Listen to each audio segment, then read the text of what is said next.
ब्रह्मण्य वासुदेवाय गोविंदाय हिताय च। श्रीमन्नारायण नारायण नारायण जय जय नारायण नारायण नारायण भगवान नारायण नारायण नारायण। मित्रों, आज 23 अगस्त प्रातःकाल 9 बजे फेसबुक पर लाइव आपका स्वागत है, अभिनंदन है। कल विघ्नहर्ता भगवान गणेश चतुर्थी थी और आज एक और इसी तरह का महत्वपूर्ण पर्व है। वह पर्व भाद्रपद मास के शुक्ल पक्ष की पंचमी तिथि को आता है। इस दिन ऋषि पंचमी होती है। ऋषियों का पूजन इस दिन किया जाता है, अर्चन किया जाता है, मनन किया जाता है और उनसे प्रार्थना करके आशीर्वाद माना जाता है। क्योंकि हम सब किसी न किसी ऋषि की संतानें हैं। ऋषि के द्वारा उत्पन्न यह प्रकृति में हम प्राणी मात्र हैं। तो बहुत महत्वपूर्ण दिन है। ऋषि पंचमी के दिन बड़ों का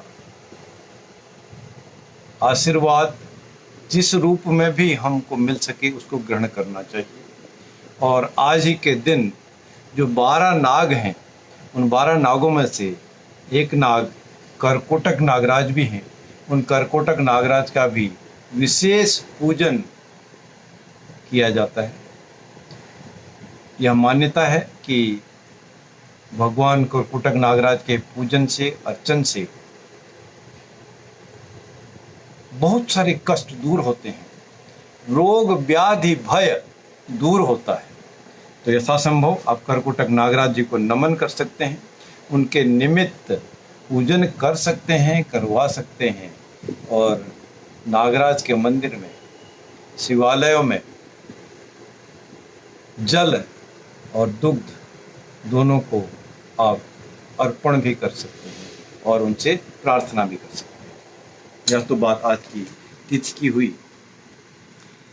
जैसे हम हर रविवार को प्रातः 9 बजे कुछ बातें करते हैं और टॉपिक हमने उसका दिया है नाम सेल्फ इन्वेस्टमेंट, आत्म अवलोकन, आत्म विवेचन और आत्म उत्थान। अपना उत्थान, अपनी पर्सनालिटी का उत्थान, अपने कैरेक्टर का उत्थान, अपने भविष्य का उत्थान, अपने जीवन का उत्थान हम कैसे करें। हम बहुत सारी बातें ऐसे करते हैं कि जिनको आप स्वयं जानते भी हैं, आप प्रैक्टिस भी करते हैं, और कुछ बातें ऐसी हैं जो नई भी हैं, आपके लिए भी नई हैं, दूसरे के लिए भी नई हैं।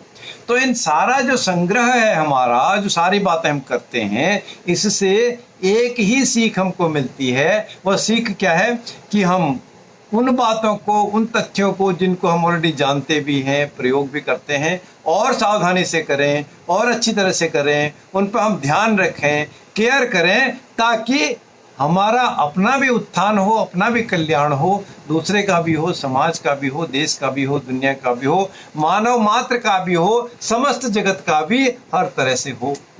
तो उन्हीं सीखों को हम कुछ रिपीट करते हैं, कुछ बात करते हैं, कुछ डिस्कस करते हैं। चलिए, आज जो हमारी बात है, टॉपिक है जज। सोचो, समझो, जानो। क्या समझना है? देखिए, ये बात आप सब जानते हैं।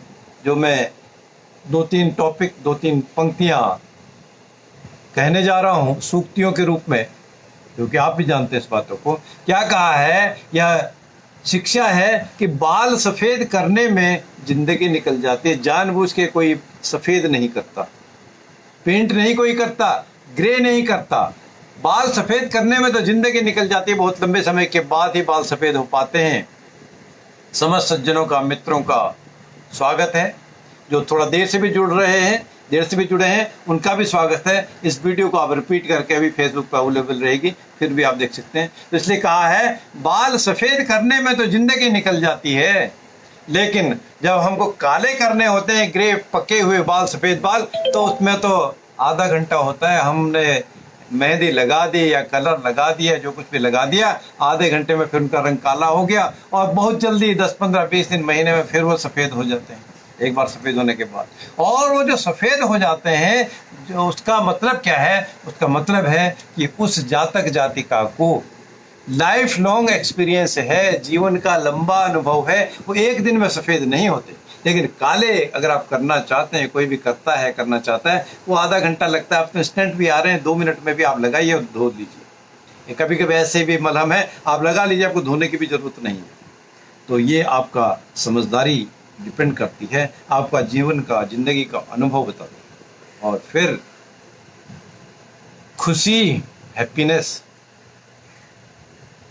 हम लोग, बहुत से लोग या अधिकांशतः लोग खुशियों को बटोरते हैं, ढूंढते हैं, कैसे खुशी हमको मिले, किससे खुशी मिले। लंबा टाइम लगाते थे जीवन में, और इसलिए कहा है खुशियां बटोरते बटोरते तो जिंदगी गुजर गई। पूरे जिंदगी हम खुशियां बटोरते रहे, ढूंढते रहे, इससे खुशी, उससे खुशी, ये खरीद, वो खरीद, इधर कर, उधर कर, मल्टीप्लाई कर, बहुत सारी सुख संपत्ति के साधन ले ले, धन दौलत ले ले, मूवेबल, इमूवेबल, चर अचल, सब तरह की संपत्तियां इकट्ठी करो, रिश्ते नातों को बढ़ाओ। तो खुशियां हम बटोरते रहे, ढूंढते रहे, लेकिन फिर भी हमको तसल्ली नहीं है, फिर भी हम खुश नहीं हो सकते। हमको सीख क्या करनी है, समझनी है कि कितनी खुशी की जरूरत है। साधु इतना दीजिए जा मैं कुटुंब समाए, मैं भी भूखा ना रहूं, साधु न भूखा जाए। जिसने जितने मात्र से मेरा भक्षण करने से मेरी जो क्षुधा है, भूख है, तृप्त हो जाए, और जो मेरे साथ में, मेरे सामने, मेरे घर में, मेरे भवन में कोई अगर आया भी है, उसको भी तृप्ति हो जाए, और मेरे जो साथ लोग हैं उनको भी तृप्ति हो जाए, इतनी ज़रूरत है। बहुत सारा ढेर इकट्ठा कर लेना, उसकी कोई लिमिट नहीं है।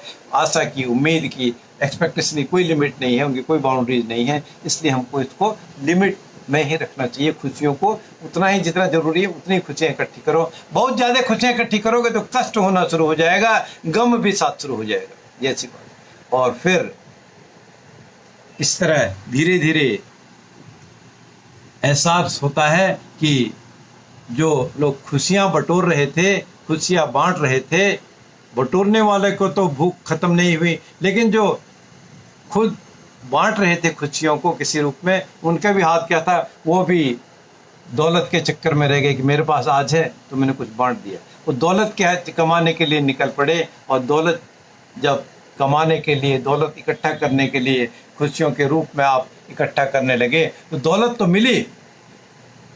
तो दौलत मिलने के साथ ही क्या हुआ, जो रिश्ते थे, जो खुशियाँ थी, वो कम हो गई, या वो रिश्ते हाथ से निकल गए। और इसी तरह फिर क्या हुआ, जब रिश्ते हाथ से निकल गए, दौलत कमाते कमाते, खुशियाँ ढूंढते ढूंढते, तो बच्चों के साथ रहने की फुर्सत नहीं मिली।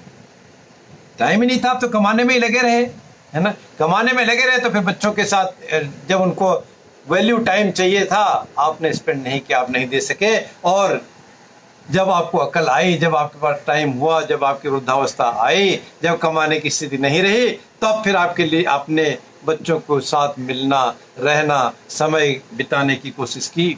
लेकिन तब तक क्या हुआ, बच्चे भी बड़े हो गए, तो फिर बच्चे खुद चले गए दौलत कमाने के लिए। तो दौलत कमाते कमाते आपको रिश्ते खो दिए, और रिश्ते खोने के साथ आपको बच्चों का भी साथ नहीं दिया, परिवार को भी साथ नहीं दिया। जो आपको साथ देने का समय मिला, अकल आई, तो बच्चे, दूसरे परिवार के सदस्य, वो खुद कमाने के लिए चले गए, और आप तो जैसे थे वैसे के वैसे ही रह गए।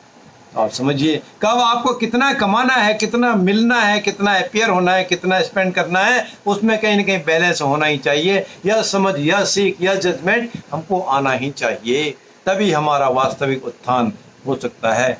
नहीं तो पतन के लिए तो पूरी रास्ते खुले ही, ठीक है। इसलिए अब जो अगली बात है, हमने कितना कमाया, क्या कमाया, किस रूप में कमाया, उसका तनिक विचार हमको नित्य प्रति रूप से करना ही चाहिए। और आज मैंने क्या किया, आज मैंने क्या खोया क्या पाया, कितने सत्कर्म किए, कितने दुष्कर्म किए, कितना मैंने चोरी की, कितना बेईमानी की, कितना झूठ किया, कितना फ्रॉड किया, कितना मैंने भक्षण किया, कितना दूसरे को कष्ट पहुंचाया, कितने अपने आप को ही मैंने सुख पहुंचाने की कोशिश की या उसी लालसा में लगा रहा। इसका विचार आप जब सोते हैं सैया पर, बेड पे जाने से, आप सोने से पहले बेड में एकांत में आप सोइए, तनिक विचार रोज कीजिए। अगर आप रोज विचार करेंगे तो आपको घमंड नहीं आएगा, प्राउड नहीं होगा। तो आपने क्या कमाया वो भगवान की माया समझ के, भगवान का आदेश समझ के जो कर्म आपने किया उसको भगवान पर निछोड़ कर दें, भगवान से गलतियों के लिए क्षमा मांग लें और आगे मार्गदर्शन के लिए भी सोते समय उनका आप आशीर्वाद मांगे। तो 5, 6, 7, 8, 10 घंटे की जो आप नींद लेंगे, प्रातः काल अगली प्रातः आपकी आज से और खुशनुमा होगी और भगवान का आशीर्वाद अच्छा मिलेगा और आपको स्वतः ही मार्गदर्शन भी अच्छा होगा। क्योंकि यह सब कुछ कमाना, खर्च करना, ये सारी बातें उसी तरह हैं।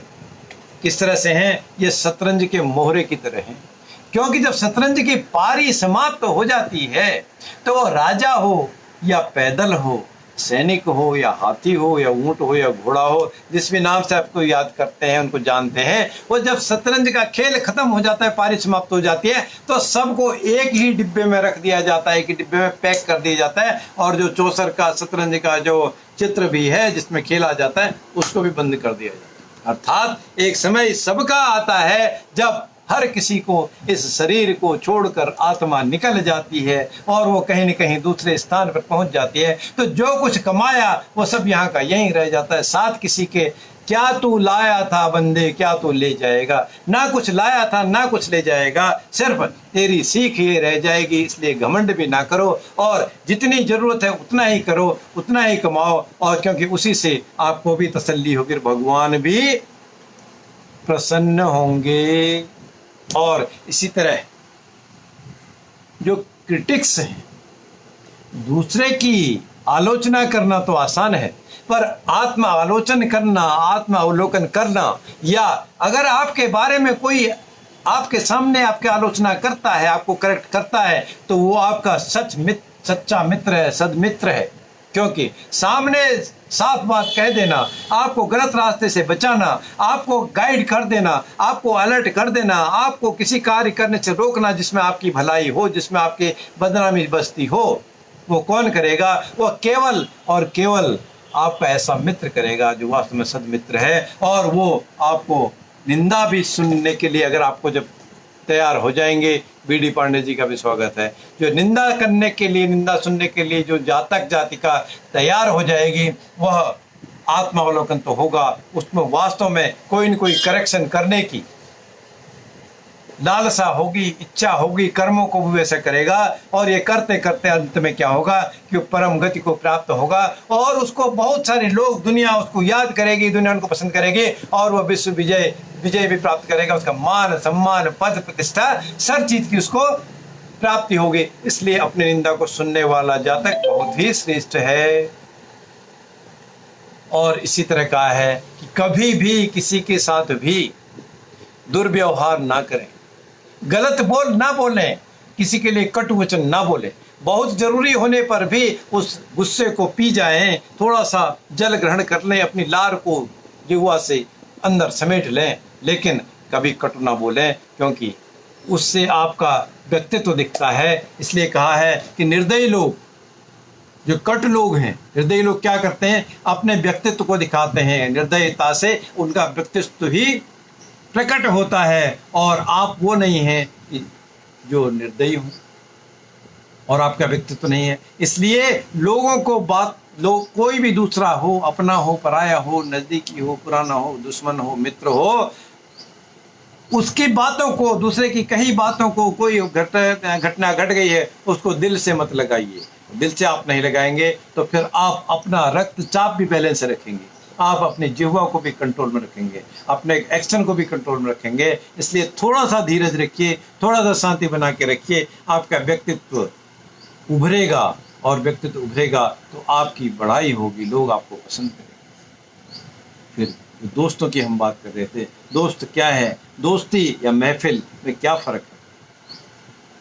कहा है दोस्ती वो नहीं है जो जान देती है, दोस्ती वो भी नहीं है जो मुस्कान देती है, बल्कि दोस्ती वह है, सच्ची दोस्ती वह है जो पानी में गिरा हुआ आंसू भी पहचान लेती है। दोस्ती न तो जान है, न मुस्कान है, न ये ना जान और मुस्कान देने वाले नहीं है, बल्कि वह दोस्ती है जो पानी में अगर आंसू गिरा हुआ है उसको भी वो पहचान ले। यह नीर शीर विवेके जो कहा है कि हंस जो है जल में अगर दूध मिल भी गया हो तो दूध को पी लेते हैं और जल को छोड़ देते हैं।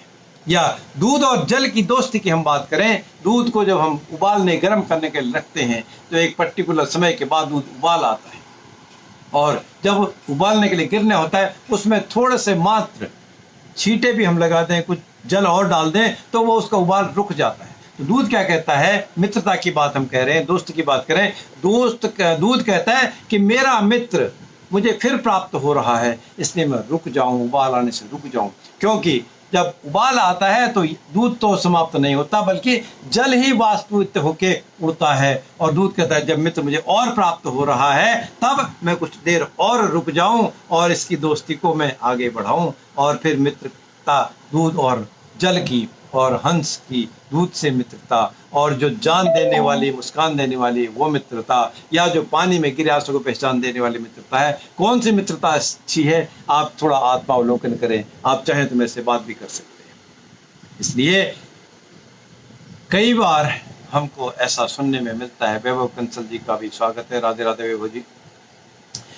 हमारे को कई बार ऐसा एहसास होता है, ऐसा हमको मौका मिलता है, ऐसे हमको स्थान मिलते हैं कि जब हमारी प्रशंसा हो रही, आलोचना हो रही, फिर भी हमको कर्म तो करना ही है, कर्म तो हम करते ही हैं। तब हमको क्या करना चाहिए, यह बताया है कि प्रशंसा से कोई आपको सच्ची झूठी कैसी भी प्रशंसा करता हो, प्रेज करता हो, उससे कभी भी आप पिघलो मत। वास्तविक रूप से वो क्या कर रहा है बाद में आपको देखना होगा। प्रशंसा से मत पिघलो और आलोचना से मत उबल जाओ, आलोचना से परेशान मत हो जाओ। कोई आपका आलोचना करता है तब भी आप मत परेशान हो जाओ। प्रशंसा से मत पिघलो, आलोचना से मत उबल जाओ, और बल्कि आप क्या करो, आप निस्वार्थ भाव से कर्मों को करते जाओ, कर्मों को करते जाओ। श्रीमान मोहन पांडे जी का स्वागत है। क्योंकि कहा है कर्मण्येवाधिकारस्ते मां फलेषु कदाचन, गीता का ज्ञान है। और दूसरी बात गीता के ज्ञान में रूप कही है, कर्म किए जा फल की इच्छा मत करे इंसान, ये है गीता का ज्ञान, यह है गीता का ज्ञान। इसलिए आप निस्वार्थ भाव से कर्म करते जाओ, कर्म करते जाओ। क्योंकि इस धरा पर, इस धरा का क्या है, इस धरा पर क्या है, इस ना तो इस कुछ धरा का है, इस ना धरा पर कुछ है, इस धरा पर सब धरा का धरा ही रह जाएगा। जब हम हाथ छोड़ चले जुआरी, जब हाथ झाड़ी, हाथ छोड़, तन को छोड़, आत्मा निकल जाएगी जुआरी की तरह, हमारा देह रह जाएगा। हाथों को हम ऐसे ही आए थे ऐसे ही पैसार करके चले जाएंगे। तो इसलिए निस्वार्थ भाव से कर्म करते ही जाएं, किसी से हम अच्छा बुरा, प्रशंसा, आलोचना से परेशान ना हो, निस्वार्थता से कर्म करते ही जाए, वही सबसे अच्छी बात। और फिर इसी क्रम में फिर बताया गया है, सीख दी है कि दूसरों का सौभाग्य देखकर, दूसरों की खुशी देखकर, दूसरों की लालसा देखकर, दूसरों को प्रसन्नता देखकर, दूसरों के सत्कर्मों को देखकर, दूसरों के बाद बहुत सारी चीजें होने के देखकर कभी भी ईर्ष्या मत करो, जलन मत करो। क्योंकि आपकी तरह अगर आप जलन करते हैं, ईर्ष्या करते हैं, तो दुनिया में ऐसे लोगों की कमी नहीं है कि जो आपकी तरह ईर्ष्या करने के लिए तैयार हैं, अर्थात जो तुम्हारा स्थान पाने के लिए लालायित हैं, ईर्ष्या करने वाले की पाने के लिए लालायित हैं, या आपका पद प्रतिष्ठा, मान सम्मान, स्थिति पाने के लिए लालायित हैं, इच्छा रखते हैं। इसलिए ईर्ष्या छोड़ दो। फिर आपको क्या करना है, बिकम श्योरली, आप जरूर बनो। क्या बनना है, अपने आपको कैसा बनाना है, आपको क्या बनना है, मजबूत बनो। तन मन से मजबूत बनो, धन तो अपने आप ही आ जाएगा। बीमारी दूर रखो, तन मजबूत है। मन को खुशी रखो, खुशहाली रखो, तो मन मजबूत हो जाएगा। तन और मन जब दोनों मजबूत हो जाएंगे तो आपके पास धन तो अपने आप ही आ जाएगा। धन कई तरह के धन है, सुख का धन, विद्या का धन, नगद पैसे का धन, संतान का धन, प्रॉपर्टी का धन, आपके मान सम्मान का धन, प्रतिष्ठा का धन, कई तरह के धन है। क्योंकि धन से हमने बात की थी, धन अगर आपके पास है, सुख समृद्धि नहीं है, स्वास्थ्य नहीं है, तो उनको नहीं खरीद सकते। आपका पद प्रतिष्ठा मान नहीं है तो उसको आप नहीं खरीद सकते धन से। पिछली बातों में हमने की थी। इसलिए आप मजबूत तो बनो, निर्दयी मत बनो, कठोर मत बनो किसी के लिए, मजबूत बनो, निर्दयी मत बनो, लेकिन दयालु तो बनो, दया तो करो, लेकिन कमजोर मत बनो, है ना। ताकतवर तो बनो, लेकिन हिंसक मत बनो। आदर तो दूसरों को दो, रिस्पेक्ट तो दो, रिगार्ड तो दो, लेकिन असहाय ना बनो, दीनहीन दुखी मत बनो। सम्मान तो पाओ, सम्मानित तो बनो, दूसरों के द्वारा आपको सम्मान किया जाए, यह बात तो अच्छा है, सम्मानित तो बनो, लेकिन घमंडी मत बनो, प्राउड पर्सन मत बनो, प्राउडी मत बनो। तो यह हमारी सीख है, जो आपको बनना है नहीं बनना। इस तरह हमारे जीवन में 3 पड़ाव आते हैं, बचपन, जवानी और बुढ़ापा। बचपन में क्या होता है, देखिए, जानिए, सुनिए। समय और शक्ति तो होती है बचपन में, समय भी होता है, शक्ति भी होती है, लेकिन धन नहीं होता, धन की कमी। और जवानी में क्या होता है, धन भी होता है, शक्ति भी होती है, लेकिन समय नहीं होता। बचपन में समय तो है, शक्ति तो है, लेकिन धन नहीं है। जवानी में धन तो है, शक्ति तो है, लेकिन समय नहीं है। और बुढ़ापे में क्या होता है, धन भी होता है, समय भी होता है, लेकिन ताकत नहीं होती। तो समय, धन, शक्ति, इन तीनों को, बचपन, जवानी, बुढ़ापा, इन तीनों समय हम आनंद से प्रेरित करें, सबका बैलेंस करें। तीनों को कब किस चीज की जरूरत है, यथाशक्ति उसका प्रयोग करें, तो हम जीवन के तीनों पड़ावों को अच्छी तरह से पार करेंगे। और इन तीनों पड़ावों को, बचपन, जवानी, बुढ़ापे को जिसने अच्छे से जी लिया, अच्छे से पार कर लिया, तो उसके लिए तो फिर ब्रह्मलोक भी इंतजार करता है। अब कुछ बातें हम दूसरों के बारे में जाने। चलिए, लोगों को समझिए, दूसरों को समझिए। हम तो जैसे हैं, हम तो जानते हैं अपने आप को, क्योंकि हमारे को, अपने आप को हमसे अधिक, हमसे अच्छा कोई नहीं जानता। तब हम लोगों को, दूसरों को जाने। और देखो कैसे जानते हैं, ये समझिए, ना रोने वाला कमजोर है और ना बहुत हंसने वाला मजबूत है। और रोने वाला भी, हंसने वाला भी बेकार की बातों पर यदि रोता है, बेकार की बातों पर हंसता है, वो दोनों ही क्या है, अपने भीतर ही भीतर उन दोनों में कुछ न कुछ अकेलापन लिया, उनमें कहीं न कहीं फियरफुलनेस है। रुद्रवंश जी का भी स्वागत है, सभी मित्रों का स्वागत है। मैं नाम सबका नहीं ले पाता हूँ, बहुत सारे लोग जो इसमें जुड़ते हैं, थोड़ा देर से भी जुड़े हैं, टाइम से भी जुड़े हैं, और सभी का स्वागत है। आप वीडियो को देखते रहिए। बाद में आप चाहें तो इसको मेरे फेसबुक पर भी देख सकते हैं, ये अवेलेबल रहता है मेरी टाइमलाइन पर। आपका सभी का स्वागत है। क्योंकि ना रोने वाला कमज़ोर है, ना बहुत हंसने वाला कमज़ोर है, लेकिन कमज़ोर क्या है, उनमें क्या फ़र्क है, वो भीतर है, भीतर कहीं न कहीं अकेलापन लिया हुआ है, अकेलेपन की उनमें कमजोरी है। ये लोगों की बात है, जो रो रहा है और जो हंस रहा है। इसलिए छोटी छोटी सी बातों पर अगर कोई रो देता है तो वह जातक, वह जाति का, वह इंसान साफ दिल का है। अचानक अनायास आंखों में आंसू आ जाते हैं, दिल का मासूम है और साफ दिल का है।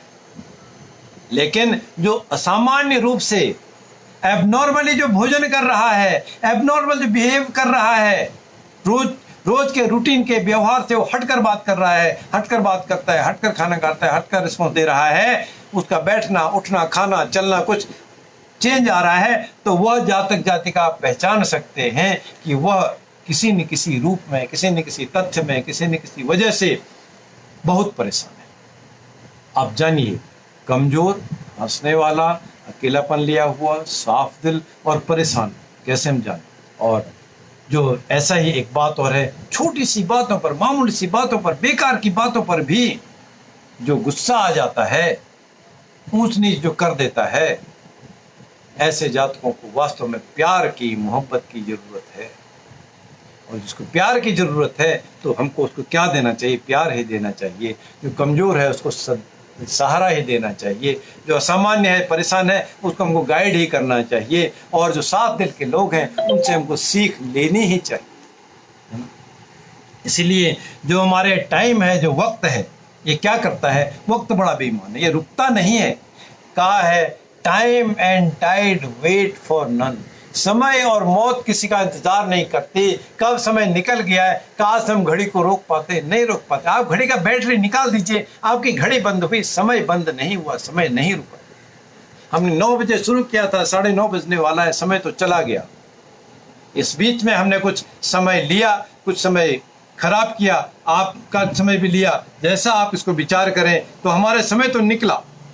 ये आधे घंटे का जो हमारा प्रोग्राम होता है, इसमें हम आगे बढ़ते गए। जो पहले नंबर पर जुड़ गए उनका भी स्वागत, जो बाद में जुड़े अभी का भी स्वागत, जो आगे भी जुड़ेंगे उनका भी स्वागत, जो बाद में जुड़े उनका भी स्वागत। समय नहीं रुकता। वक्त क्या करता है? वक्त कभी घाव देता है और वही वक्त कभी मरहम भी लगाता है, मलहम भी लगाता है। और वक्त कभी खुशी ला देता है, कभी खुशी लाता है, कभी खुशियां देता है। और वही वक्त कभी गम भी दे देता है। वक्त कभी दोस्त बनाता है, कभी दोस्त बनता है, और कभी दुश्मन बनाता है, कभी दुश्मन भी बन जाता है। कभी शिखर पर चढ़ा देता है, ऊंचाई पर चढ़ा देता है, और कभी खाई में भी गिरा देता है। ऐसा है वक्त। और वक्त फिर क्या कराता है? वक्त कभी पुण्य कराता है, पुण्य के काम करता है, और कभी वही वक्त पाप भी करवा देता है। गाये बकाये भी पाप हमसे हो जाते हैं। वक्त कभी प्रेम देता है, कभी प्रेम करवाता है, और कभी नफरत भी करा देता है। इसीलिए यह बात सही है, वक्त कितना बलवान है। इसलिए वो कहते हैं, जो वक्त है, जो समय है, कहा है गीता में भी कि तेरी बलिहारी लूं, तेरी बलि लूं। मीन्स मैं तेरे पर निछावर हो जाऊं तो मेरे पर निछावर हो जाए। वक्त कभी रुके नहीं। मेरे सत्कर्म करा, मेरे बुरे कर्मों से दूर कर, मेरे को उन बुरे कर्मों से रोक। इसीलिए कहा है कि इंसान तो जैसा है वैसा ही रहता है, वह बदलता नहीं है। क्या बदलता है? वक्त बदलता है। उसी वक्त के समय के वो अनुसार ही, बदलने के अनुसार ही वह वैसे क्रिया कर्म क्रियाकलाप कर लेता है, अच्छे बुरी भावना कर लेता है, अच्छे बुरे व्यवहार कर लेता है, वैसी सीख देता है, अच्छी बुरी सीख भी देता है और ग्रहण भी कर लेता है। तो यह हमारी जो बात थी वक्त की थी। और आज जो हमने बातें की सेल्फ इन्वेस्टमेंट में, मुझे उम्मीद है आपने बहुत सारी बातों को आपने आत्मसात किया। अगर आपको मन लगता हो, दोबारा सुनने की इच्छा करती हो, तो दोबारा आप फेसबुक पे इसको रिवाइंड करके देख लीजिए। फेसबुक को ये आपको अवेलेबल है, इसको भी आप दोबारा से देखिए। और आप सबका धन्यवाद, साधुवाद। अगले रविवार को प्रातःकाल 9 बजे फेसबुक पर फिर आपसे चिंतन करेंगे, मनन करेंगे, बात करेंगे एक और नए तथ्य के साथ, एक और नई बात के साथ। यही सेल्फ इन्वेस्टमेंट के बारे में, आत्मावलोकन के बारे में हम कुछ और बात करेंगे। चाहे वक्त की बात हो, चाहे घड़ी की बात हो, चाहे सत्कर्मों की बात हो, या अनिश्चय की बात हो, हम कुछ बात और करेंगे। आपको मेरे वीडियोज अगर अच्छी लगती हों, आपको मज़ा आता हो, इंटरेस्टिंग लगती हों, ज्ञानवर्धक लगती हों, नेगेटिव ना लगती हों, तो आप मेरे बहुत सारे वीडियोज YouTube चैनल पर भी देख सकते हैं, मेरे फेसबुक की टाइमलाइन पर भी देख सकते हैं। फेसबुक टाइमलाइन तो आप जानते हैं क्योंकि लाइव है, आपको पता है, आप मेरे मित्र वर्ग में भी हैं, जो नए भी हैं, जो दूसरे के साथ से भी जुड़े हैं, वो भी इसका लाभ उठा सकते हैं। फेसबुक पर डॉक्टर DR ललित पंत करके मेरा YouTube चैनल है। YouTube चैनल पर भी आप बहुत सारी चीज़ें, ज्ञान की चीज़ें, विज्ञान की चीज़ें, गीता की चीज़ें, मैनेजमेंट की चीज़ें, ज्योतिष की चीज़ें, वास्तु की चीज़ें, फेस रीडिंग की बातें, भविष्य की बातें जान सकते हैं। वह फ्री में अवेलेबल हैं। आपको सिर्फ और सिर्फ उसको सब्सक्राइब करना है YouTube चैनल को, और वीडियो जो आपको ऐसे लिखें, जैसे लगे उनको आप कमेंट्स भी लिख सकते हैं, लाइक भी कर सकते हैं। तो आप इनसे आनंद उठाइए। और फिर अगले रविवार को प्रातः 9 बजे आपसे फिर मुलाकात होगी। तब तक के लिए आपका यह दिन शुभ हो। गणेश भगवान चतुर्थी, गणेश चतुर्थी, संकटहरण चतुर्थी का आप सभी को भगवान गणेश की कृपा दृष्टि प्राप्त हो, हमेशा के लिए मिले। और आज जो मैंने ऋषि पंचमी बताई, करकोटक नागराज महाराज का आज पूजन विशेष होता है ऋषि पंचमी के लिए, उसका भी आपको सद्गुण आप सबको मिले, आपका कल्याण हो, जगत का कल्याण हो। इसी के साथ जय श्री राम, जय जय श्री राम।